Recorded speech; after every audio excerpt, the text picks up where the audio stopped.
Good morning.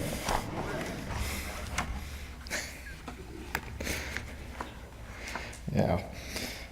Well, it's been a few weeks since I was asked about coming here.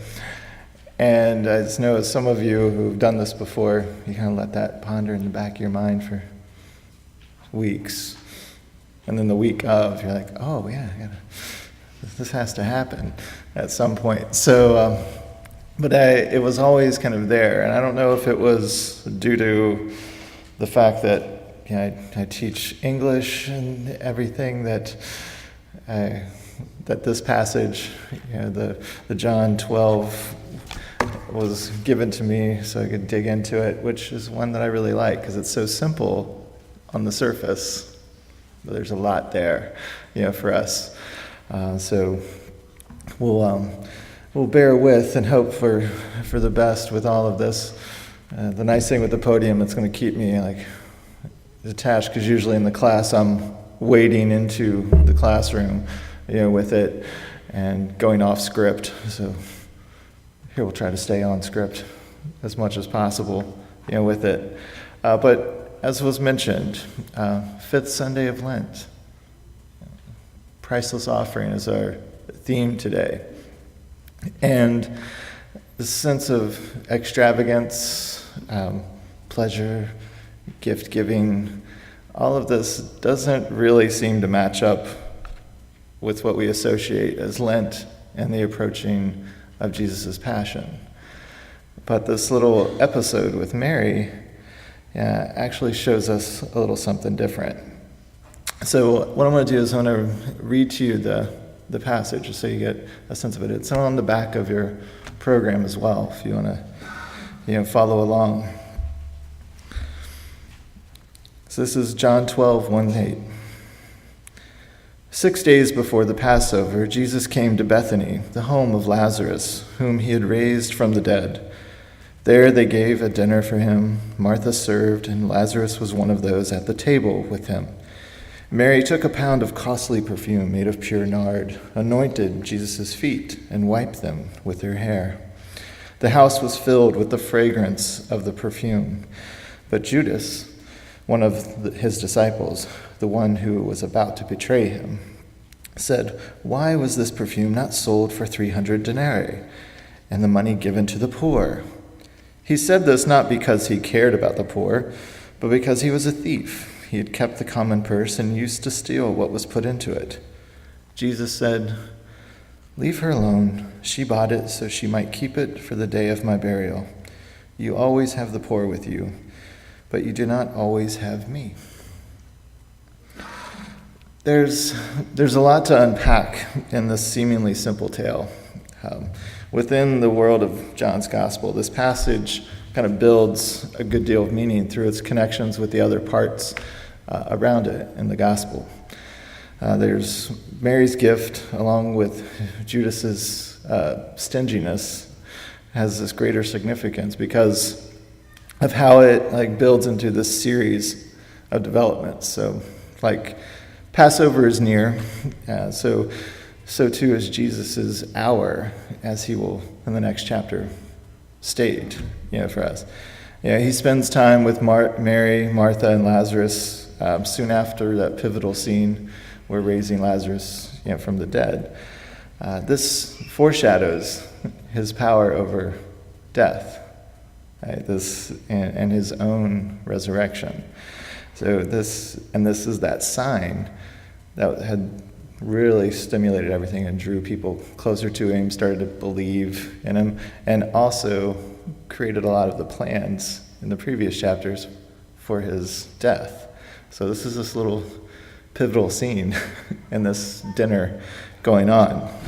So when Jesus mentions his burial in that line 7 there, this confirms that he knows his end is coming.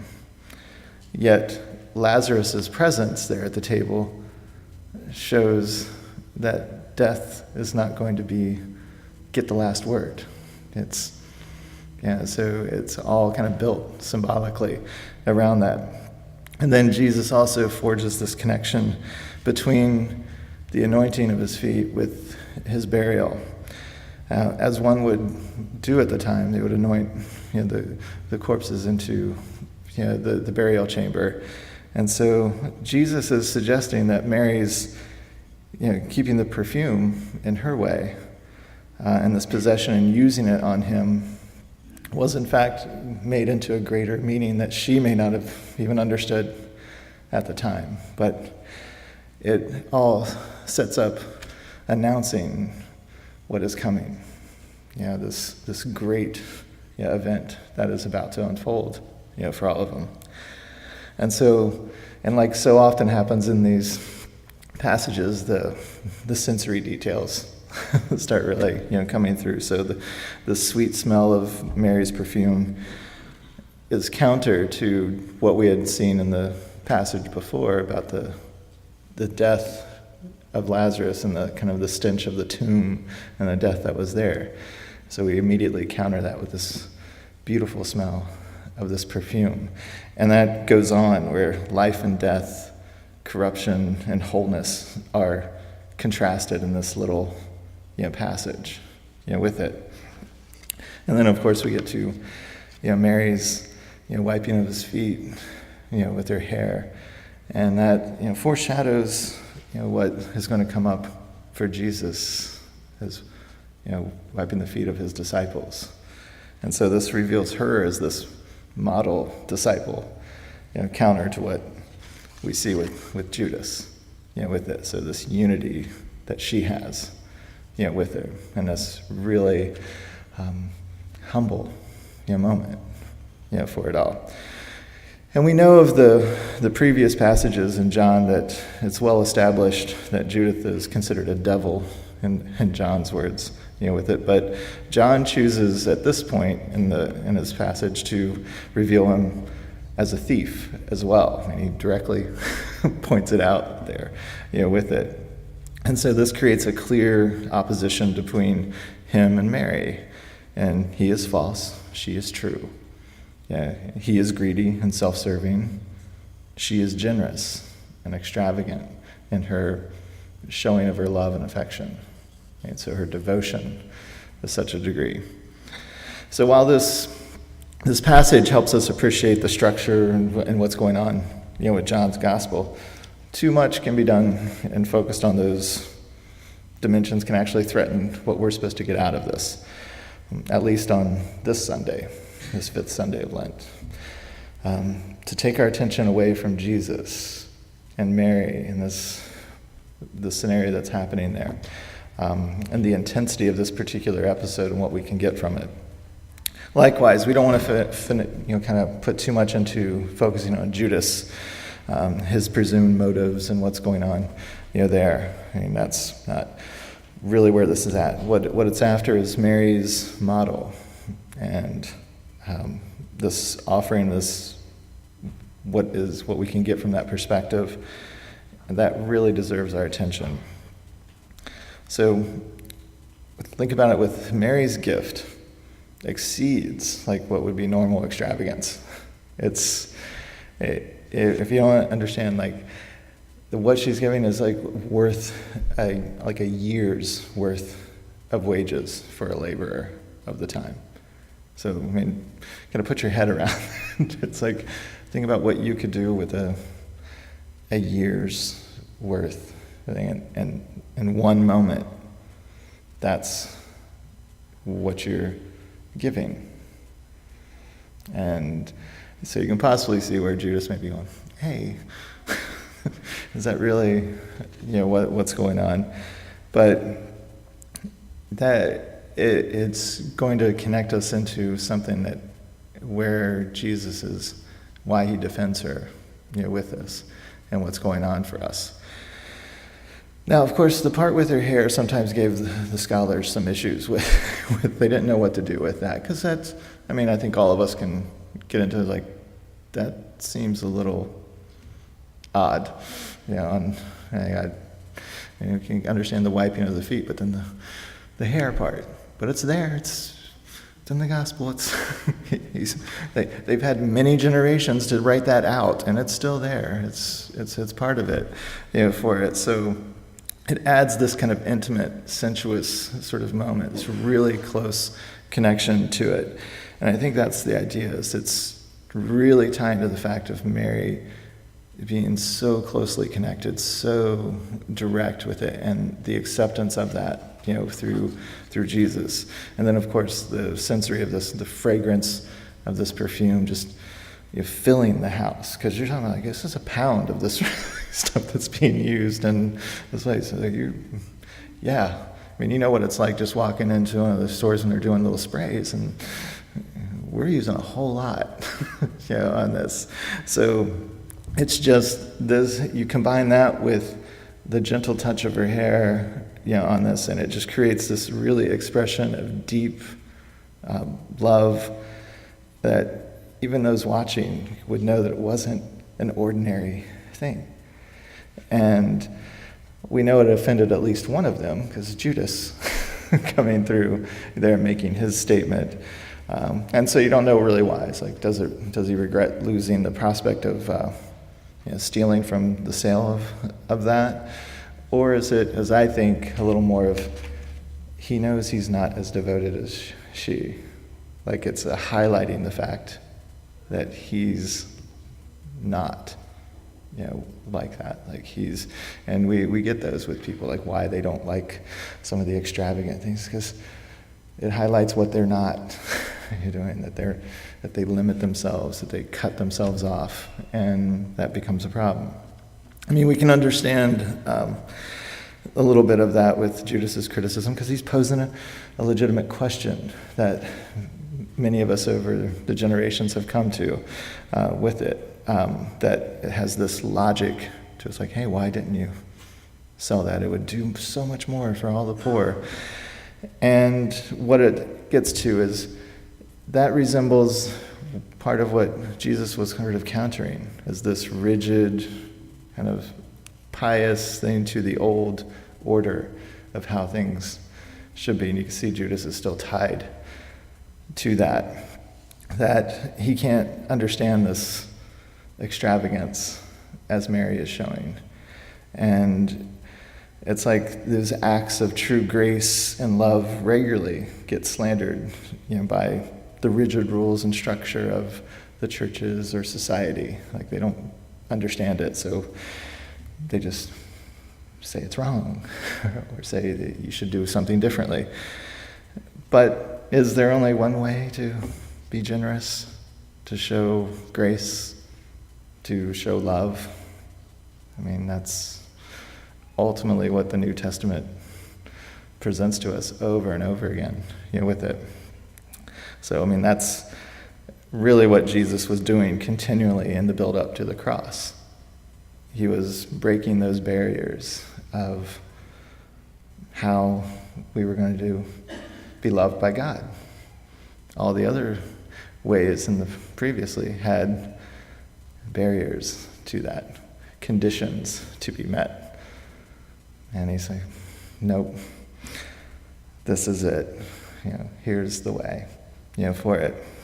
So Jesus' response to Judas also is kind of interesting, that he doesn't rebuke him harshly. It's rather soft, in that way.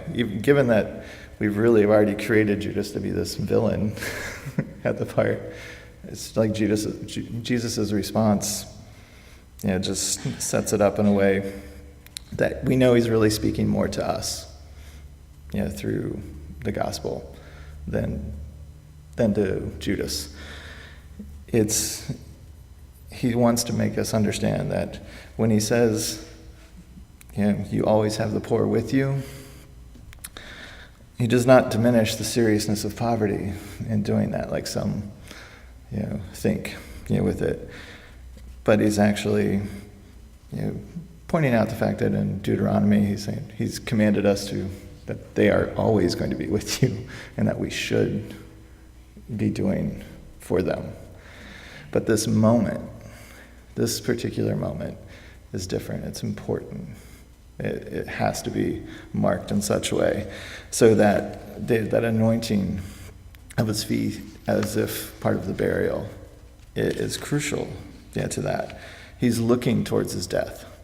He's preparing, basically, everyone for it. At this point on, and you really see it, going forward. And he's hinting at the fact that that's a way that we're going to show God's love is by what we do for the poor as well. It's like this little moment, you're going to have it. So the shadow of Jesus' death, makes what the deed of Mary is strangely more appropriate, because it comes from love and expresses this understanding about what Jesus is about to do and the true priceless offering that is about to take place. So getting back to a little bit of the vivid, sensuous nature of it all, it's you see, we all know that, like I said, feel the smells and all the characters that go on, with it, and we know that those hit those memories, for us, and how this scene builds that for us. But then you get into, what do we do with that now? Where does that fit with us today? And these moments of giving and receiving are really what this is about. It's like, how do we give, but also how do we receive? And this shows us that pretty clearly, that how we see and treat ourselves and each other, not just our family and our friends, but those others, is really, is how we respond to God's generous gifts. Do we hold it all, just for our own benefit?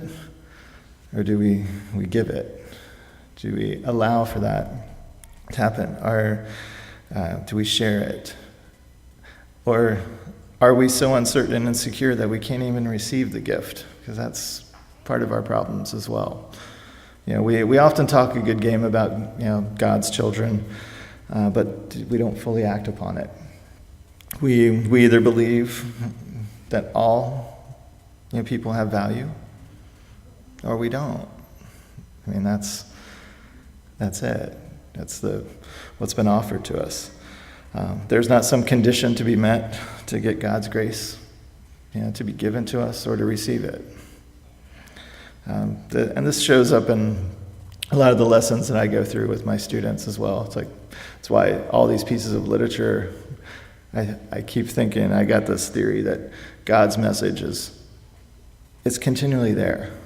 It keeps coming out. It's not just in the Bible, that it keeps coming through every aspect. Our problem is we get too many distractions. We don't quiet it down enough to actually pay attention, to it. And there's really a simple thing, and it's like I got the big key. God is holding up there, and he just keeps saying things over and over again to us, like, you are loved, you are worthy, love each other like I love you. It's like, and if you look at so many of the pieces of literature, the songs, the stuff that we really gravitate towards, it's like it says it over and over again. And so I think people, they get surprised by that, but it's like we often cut ourselves off so often. We look for other distractions or other things to be like that we're not worthy, of this. And that usually comes down to a little bit of us, on that we have to acknowledge that, all people are all connected, to it. And that's, where these messages are going. One of those little examples of this is like on my tennis team as well. I teach them about dignity, integrity, grace. Like that's how we play in tennis. And I have a no-cut team. So what that means is I don't cut players just because they may not be good. I tell them we have a world that loves to be very exclusive and exclusionary and cut people off and say that they're not good enough. And I was like, well, if you're willing to be here and come out, you're good enough. We'll work it. And you just become part of our family. and will work. And some people think that limits success, but I counter that with that's their definition of success. It may just be wins and losses, but then we do pretty good anyway. But one little episode of like how that culture just starts to infiltrate is my girls' team. They had we played at a team, and they have a manager who was a Down syndrome girl. She's just standing there next to the coach during the announcing time, and unprompted by me, as soon as the first players announce, they come shake hands, well, my player goes over and high fives the little girl, and that just started it down the row with all of my girls doing that. And the counter kind of follow up to that is their coach was just effusive with us, wow, you just thank you so much for that. And then her mother and sent a letter to me and my team, and I told her, I said that was my proudest moment of the season, with whatever the wins and losses were. I was like, the fact that you saw her and you validated her as a person made her day, and it was nothing. It was a simple act, a simple gesture, with it. That's, it was there's the lesson, right? It's to see one another in that way, to present that, too. But what the problem gets to as well for us is the people being able to accept that and receive those things and those gifts as well. And I think that's one of those things that you get is trying to find those ways for it. Like Mary was doing, the physical value of what she was given, it was not important. It was what it was representing was this true connection to God. And what we have from that, what sometimes gets overlooked, I think, in that passage is Jesus' willingness to accept the gift. And so he was basically modeling for us that this is, you have to allow that. You have to feel that you are worthy enough, for it. And kind of similar to what Amy had mentioned about our trip to Savannah recently. It's I thought of this with my mom was a prime example. We took her with us, and it was we said it was an all expense paid trip. No worries. She couldn't get it through her head that we were paying for everything. She always was apologetic, always was paying, because this is a woman that grew up just giving for a family, the quintessential mom, just sacrificing and giving and giving and giving. And she's 86, and she's been doing this all her life, and we're no, it's okay. You're worth it. This is our gift to you. It's like let us show you this love. Let us do this for you. And I think it was about 4 or 5 days into it finally kind of got into it, where she just sort of let it just happen, stopped arguing about things or scrambling. I was no, your money's no good here. It's not going to be happening. And that was the idea. But it made me also think, how often are we so like that? That we don't accept the gifts. That we don't allow those people that love us, to show us, that, to provide. We always think it's because of some, rules or some idea that we're not worth that. And that really hit home when I was remember, he so loved us that he gave his one and only son. And it's that's it. That when it comes right down to it, when you show your love, and God is trying to show his love to us, giving us the most priceless offering. He's you are giving it in order to be received. And Jesus in that little passage is saying, Yeah, it may seem extreme. It may seem amazing. It may seem like over the top. But accept it, because you defeat death in such a way, for it. So you may feel insecure or inadequate for such a gift. I mean, most of us would, with that. But that doesn't matter, because remember, you are a child of God. You are worthy. Jesus was willing to accept, his gift as an example, for that. He broke that barrier, for us.